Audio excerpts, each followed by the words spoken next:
Weapon balancing is one of the most important aspects of any game these days. That rings especially true in a game like Monster Hunter, where hunters should be encouraged to use each and every weapon without feeling like they're actively handicapping themselves by picking a certain weapon.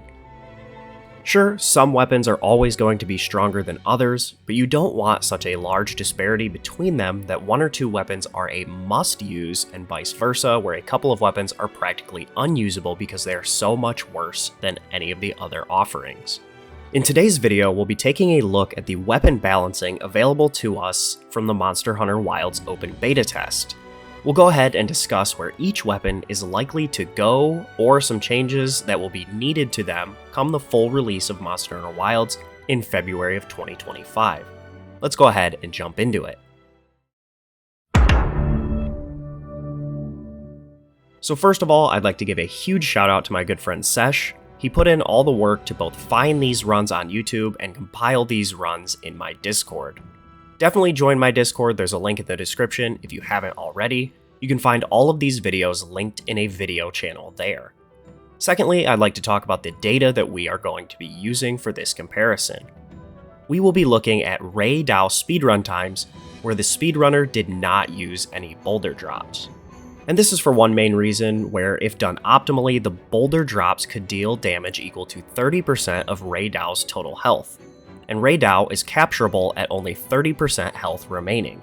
This means that a runner who uses all the boulder drops would only need to deal about 40% damage to Ray Dow in the hunt, meaning that they're extremely reliant on a good setup of getting Ray Dow to the boulders as fast as possible. Since we don't want to compare how good individual speedrunners were at getting the boulder drops faster or slower than each other, we only want to compare how good the weapons are. I felt that using runs where there are no boulder drops was the most fair way, as then it's a real test of skill and the strength of your weapon. Let me know your thoughts on my comparison in the comments below, but again, I felt that this was the most fair way to see direct weapon strength compared against each other in the beta. Now do remember, again, this is coming from the beta, so this is by no means set in stone. Things will get changed, skills or lack thereof will play a major role in how weapons performed in the beta versus how they'll play in the full game. Basically, don't be too encouraged or discouraged by this list, as things will change pretty substantially when Wilds releases fully in February. Another thing before we get into the list, I know that there have been a ton of data mines and leaks about the full game, whether that's the skills, the monsters, the maps, etc. Please do not post spoilers in the comments. If you want to talk about any of the spoilers, again, join my Discord. We have a spoiler-specific chat to help those who want to talk about it do so without ruining the experience for others. While talking about what I expect to see for weapons in the full game, I will be entirely avoiding any spoilers, so please do me a favor and don't mess that up for anyone else. Okay, with all of that crap out of the way, let's go ahead and get into it. Here's the list from fastest to slowest. You can see each weapon, their fastest clear time that we could find, their rank in terms of speed, how much faster they are than the weapon one spot below them, and what the time difference translates to in terms of what percentage faster that weapon is than the weapon below it. We're going to go ahead and start at the bottom and work our way up. Coming in 14th with a time of just barely over 8 minutes, we have the Hunting Horn. Now for me, this is a pretty expected result. You might not like to hear that, but what is a little surprising is the nearly 30-second gap between it and Lance in 13th. Hunting Horns is by no means a weak offering in Monster Hunter Wilds, but it seems that with the limited song selection, limited horn selection, and the relatively low amount of speedrunners for this weapon class, it just ended up falling significantly short of expectation in the beta. I would assume that we'll see Hunting Horn climb a little ways up in terms of at least speed in the full release, once we have access to more skills, as well as better Hunting Horns with stronger buffs. In 13th, with a time of just 7.5 minutes, we have the Lance. Despite the seemingly large time difference between Lance and Hunting Horn, Lance comes in just under 6% faster than the Hunting Horn. Again, to most of us, this really isn't that surprising, as Lance has always been on the slower end of speedrunning times for melee weapons.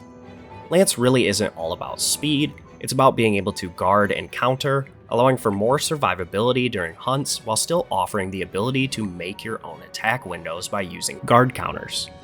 I'd expect Lance to stay relatively low on the totem pole, as again it's not known for its high attack speed or hefty damage numbers.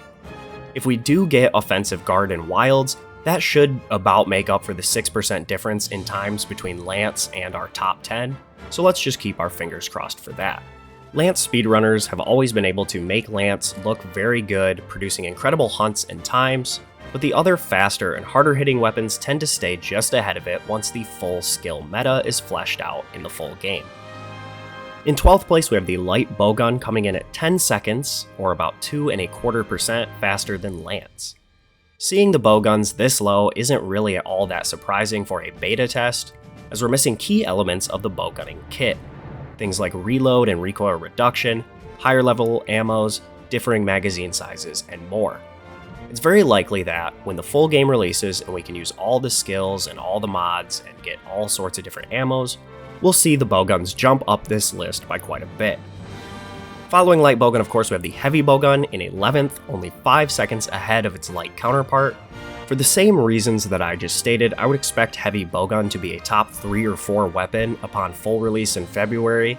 Heavy bowgun is going to be much more dependent on its innate ammos and clip sizes to become fully the beast that it has been in previous games, so the developer's choice in balancing for this weapon should determine if it's a top 3 weapon or a top 6 weapon, in my opinion. However, based on previous track records in the last few games, I would fully expect to see heavy bowgun creep into the top 3. In 10th place, with an 11-second lead and beating heavy bowgun's time by about 2.5%, we have the sword and shield. Again, I'm not too surprised, and I wouldn't expect to see much change from sword and shield in relation to its overall ranking on this list. We could see some hefty time reductions, however, if things like Frostcraft or Metsu make a return, whether that's in a title update or in the Master Rank expansion for Monster Hunter Wilds. We then see another decent jump in overall time, moving up to 9th place with Switch Axe. Now Switch Axe is running 25 seconds faster than the Sword and Shield, with a nearly 6% increase in overall time. This comes as a bit of a surprise to me, as I feel that Switch Axe was pretty neutered in Monster Hunter Wilds open beta. The gauge that determines when you can use sword mode no longer just generally replenishes over time, and it only goes up when landing axe attacks or focus strikes, which really hurt Switch Axe's damage, as it's very dependent on sword mode uptime for its highest DPS. The new full release slash is also Switch Axe's best damaging attack, and that eats up a ton of the gauge and sends you back to axe mode, meaning that Switch Axe users have to spend more time in axe mode than they have ever before. I'd like to see more ways to fill the gauge on the game's full release, as I think that would help the overall combat flow for Switch Axe. If that doesn't happen, then don't expect too much by way of ranking changes for Switch Axe, actually maybe expect it to go down, as I don't think the addition of skills like Power Prolonger or even Rapid Morph would be enough to push it past any of the weapons that are above it right now. Coming in 8th place, we have the Dual Blades, with a full 32-second gap between Switch Axe and itself, a nearly 8% increase in speed. Now keep in mind that during the beta, they were using raw Dual Blades. I would fully expect this gap to widen even more once full elemental sets with stamina management skills are made for Dual Blades in Monster Hunter Wilds. I could totally see Dual Blades jumping up a couple of spots with elemental matchups, as Dual Blades have always received one of the biggest upticks in damage from their elemental sets. Another 19 seconds ahead of Dual Blades, we find the Greatsword with about a 5% speed increase in overall time. Greatsword will benefit from the skill focus, but other than that, I don't see much of a change happening in the early stages of Monster Hunter Wilds, at least prior to any title updates. Greatsword is sitting in a really good and very well balanced state, and with the addition of focus mode, you're significantly less likely to whiff attacks that you might have missed before, which just helps with its overall damage and quality of life here in Monster Hunter Wilds. Quick little intermission here, guys. If you are planning to pre-order Monster Hunter Wilds for Steam, I would ask that you consider buying a Steam key through my Nexus store. It costs the exact same as if you were to pre-order it on Steam. Nexus is partnered directly with Capcom, so all the keys are of course 100% legit. They are provided by Capcom, and a portion of the sale will go to support my channel. If you buy it on Steam, that's $70 or more that goes directly to Steam, but if you purchase it through my Nexus store, I get between a 10 and 20% commission directly at absolutely no upcharge to you. Again, I was partnered with Nexus directly through the Capcom Creators Program. With that said, I just want to quick say thank you all for the support on the videos and on the channel in general recently. Super exciting milestone to hit 20,000 subscribers, and I can't thank you enough. With that said, let's go ahead and move on to our number 6 ranked weapon. Gunlance is absolutely insane in Monster Hunter Wilds. In previous games, we'd expect Gunlance to fall down around the Lance and Hunting Horn as one of the lower tier melee weapons in terms of clear times and DPS. However, with all the new changes in Monster Hunter Wilds, Gunlance is shaping up to potentially find itself easily in the top half of all weapons. It will also likely get Artillery 3, which will boost its shelling and wyvern fire damage by a further 30%, as well as any attack boosting skills increasing the damage of its 2 worm stakes, which will make it a very strong offering in the full game of Wilds. I expect to see Gunlance creeping for a top 5 or 6 at that point, potentially even higher if some weapons above it don't gain much by way of skills. Now, here's a shocker for a lot of you Insect Glaive mains: your nerfed and dead weapon is the first on this list with a time falling under 5 minutes. Dropping in just 4 seconds ahead of Gunlance and coming in at the number 5 spot, you guys have no room to cry about Capcom, quote, ruining your weapon. This is the strongest Insect Glaive has really ever been, and it will only get stronger with additional armor skills and new Kinsects in the full game. I would say to expect Insect Glaive to be knocking on the door for a top half weapon here in Wilds, with the potential to go even higher, again with new Kinsects that either get extracts faster or deal more damage. Insect Glaive mains, your playstyle may have changed, but I promise you that it's a good thing. This weapon is going to be crazy good. With that said, I fully anticipate Insect Glaive overtaking our number 4 weapon, which is the Hammer. Hammer is only 3 seconds and a measly 1% faster than Insect Glaive in their current state of the beta.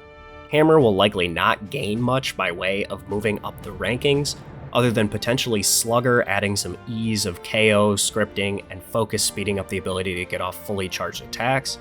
Both Hammer and Insect Glaive are going to be benefiting from things like attack, boost, and crit boosting skills, meaning that Insect Glaive's Kinsects will likely be the deciding factor between these two in terms of strength when the full game comes out.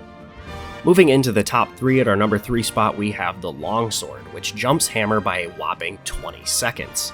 Since the times are only getting faster the higher we move up this chart, this is a massive 6.8% increase in speed, falling behind second place by only 0.08 of a second. Longsword didn't need any buffs or new moves, and it got them anyway. Fully expect Longsword to be a top 2 melee weapon throughout the entire lifecycle of Monster Hunter Wilds. It's only going to get better from here. I'm talking power prolonger for longer red gauge, quick sheath for more countering options. I mean, Longsword is coming for blood again, and Capcom aren't doing anything to stop it. Now, as we crack the top 2, in second place we have the Bow. I'm going to be perfectly blunt here with you guys, this will be the strongest weapon in Monster Hunter Wilds. No ifs, ands, or buts about it. It's already faster than Longsword. The open beta bow had no constitution, no elemental matching, and no level 4 charge ability. You add those things in, add it on to the stamina regen that you get with the perfect dodge, the insanely powerful focus strike, and the new tracer arrow with unlimited power coatings, and we're talking about complete and utter dominance. Bow is already the number 2 weapon without all of that, so I predict that it will easily be the best DPS weapon in Monster Hunter Wilds come next year, and you can bet your house on that. Finally, coming in at a shockingly low 4 minutes and 19 seconds, 15 seconds and 5.5% faster than Bow, we have the almighty Chad Blade. Savage Axe is just disgustingly good here in Monster Hunter Wilds, and will only be further strengthened by things like artillery gaining file damage, as well as attack and crit skills boosting the melee damage. If Feline Artillery also makes a return as a food skill, Charge Blade will be the best melee weapon in the game. The fact that it was not only the only weapon to pull off a time under 4 minutes and 30 seconds, but it even pushed below 4 minutes and 20 seconds without any real Charge Blade specific skills is unimaginable, and yet here we are. So now that you guys seen the times and rankings, let's talk balancing in my final thoughts for the weapons at Wild's release. Charge Blade is a whopping 3 minutes and 42 seconds faster than the last place Hunting Horn, making it over 46% faster here in the beta. For me, this is way too big of a damage gap, and I think Hunting Horn will see a significant boost in the full game once we A, get better weapons with better songs, but B, it will probably need some motion value buffs overall to bring it more in line with our current top 10. Again, Switch Axe, while being in the top 10, needs some changes. Like I said earlier, it needs more ways to stay in sword mode, or at least increase sword mode regeneration for damage uptime. Heavy bowgun and light bowgun are going to be entirely at the developer's mercy, as clip sizes, innate ammos, infinite ammos, and recoil and reload management balancing will fully determine if they become top tier meta weapons or just solid options for clearing hunts. Insect Glaive is buffed. It's better, it's stronger, I really don't care what you think or how it felt for you. The damage and clear times speak for themselves. It's still king of the mounts, Extract Gathering has never been faster, and its new attacks pushed it into the top 5 here in the beta, and I don't see it falling much lower than that in the full game. It will easily be competing with both the Hammer and Greatsword in Wilds. Those two weapons have been far better than Insect Glaive in recent games, so I would say this is a definite win for Insect Glaive mains. Longsword and Charge Blade will likely duke it out for the number 2 spot behind Bow. Personally, I'm going to give the edge to Charge Blade, since on top of attack and crit skills which benefit both weapons, it will also gain a minimum of 30% file damage increase with artillery, where I just don't see Longsword gaining that much anywhere else. Longsword is going to get things like Quick Sheath and Power Prolonger, sure, but I don't think that will come close enough to gain the already 6% that it is behind Charge Blade, and the extra increase Charge Blade will be gaining from artillery. I fully expect dual blades to shoot up this list. I think they'll for sure overtake Greatsword and Hammer, likely competing with Insect Glaive and Gunlance and maybe pushing past them as well. The addition of elemental skills and stamina and sharpness management will be a huge boost for dual blades. Finally, like I said, I fully expect Bow to blast through Charge Blade and claim the number 1 spot in base Wilds. It will gain pretty much all stamina management skills, it will get elemental matching, and much more. I really don't see a possibility of any melee weapons beating Bow as the outright best weapon class. There may be some monsters that aren't as weak to element that Charge Blade and Longsword will be able to beat it for times on, but overall for the entire game, Bow will dominate Monster Hunter Wilds. So what do you guys think of this list? What do you guys think will happen to these weapons in the full game? Definitely let me know your thoughts in the comments down below. Again, if you want to see these runs, if you want to watch your weapon specifically or just watch them all, definitely join my Discord, link in the description. We have these runs pinned to a Monster Hunter videos channel, so that way anyone can find them and watch them. You may even find yourself learning a thing or two about your favorite weapon in Monster Hunter Wilds, as watching speedrunners slam dunk monsters is a great way to find new moves or combos that you may not have known about or tried before. So that's going to do it for today's video. If you did enjoy, definitely leave a like down below. It supports the channel entirely for free.